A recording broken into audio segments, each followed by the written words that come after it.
Okay, so these are the new targets from Lock On Target that Tom Ruin was kind enough to send out to me.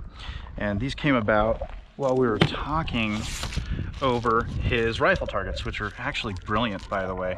The idea is you put your crosshairs here and the yellow lines, and then you've got red lines around your crosshairs like a halo. So it would look something like that.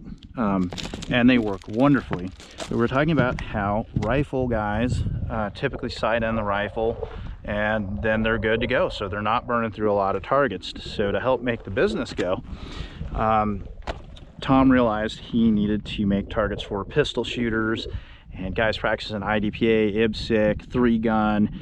And so he needed to develop some targets that would work with aperture sights, red dots, and pistol sights. So as we were talking about it, what Tom came up with was this. You've got to have a point to aim to, of course, with any target, but how do you make it make sense with an aperture or a red dot? So you've got your aperture here, of course, your aperture goes right here, and so you've got these representations to help you align your aperture, and then your post, your front post would go right on the very tip of the triangle. I've used these, they work very well. I really do like them. They are definitely my preferred targets for sighting in aperture sights. I've used it on old Lyman sights and ARs alike, and they are fabulous. So for a red dot, just as simple as a red dot is, you put your red dot right there on the tip of the triangle. These are 1-inch grids, by the way, so you can use your 1/4 MOA adjustments to help you out with that. The target that actually caught my attention the most that he sent, the one I'm most excited to use, is this one. As ammo's gotten expensive and I've just been up to some other things, my pistol skills have just really diminished, and this little picture right here caught my attention.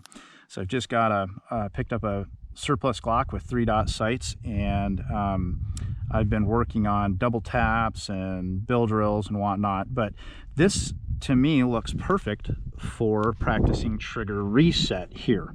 You're going to align the tops of your sights right in the middle of this, so you split the difference. You use that line to align the tops of your sights, and then of course the middle of your front dot goes right there on the tip of the triangle, or if you just have a post, then your post. So when people practice trigger reset or double taps, I think something they get caught up in, I know this has happened to me, is you fire, you feel the reset, you fire again, but you fail to line up your sights. So you've got one shot that's relatively good and another one that's over here or over there, and it's not that great. What you want to do is fire, reacquire your sight picture, and then fire again. So you've got to realign your sights, and I think this is just going to be perfect for practicing that trigger reset. Another way to think of that is you let your eyes squeeze the trigger instead of your finger. So realign your sights there, and I think that'll be awesome. Also, I recognized this right away. I was like, oh my God, that's my 1022 sight. How exciting. Got your little diamond with your brass bead up front, and how simple is that? Align the tops of your rear iron sights there, right along there. Your little brass bead goes right on the tip. Perfect. Something I really like that Tom did here is, you'll notice these 3 targets here don't have a silhouette. These 3 on top have the silhouette. So if you're being a little more tactically oriented, that's a good visual cue. Are you in the vitals? Are you where you want to be? Taking out a new shooter or someone who's just kind of squeamish about tactics or self-defense, these are a little more warm and fuzzy, a little more politically correct.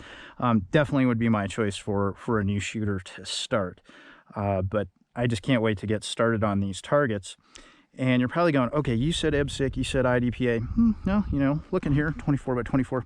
That's going to be roughly the size of an IDPA circle there. I'm pretty darn sure of that.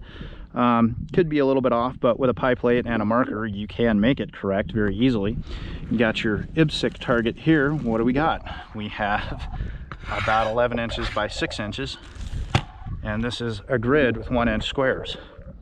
Doesn't take much imagination here. You can make this an IBSIC target real easily, or an IDPA. So another good little thought Tom had when he was making these. Okay, so this is exactly what I'm talking about when it comes to trigger reset, because you can clearly see what happens when you're using good trigger discipline and when you're using bad trigger discipline, or when you're rushing. Got a little confident and started rushing. So that's about 10 rounds there, and you can see that by the you can't tell because you didn't see the series, but I was markedly improving by the end of it.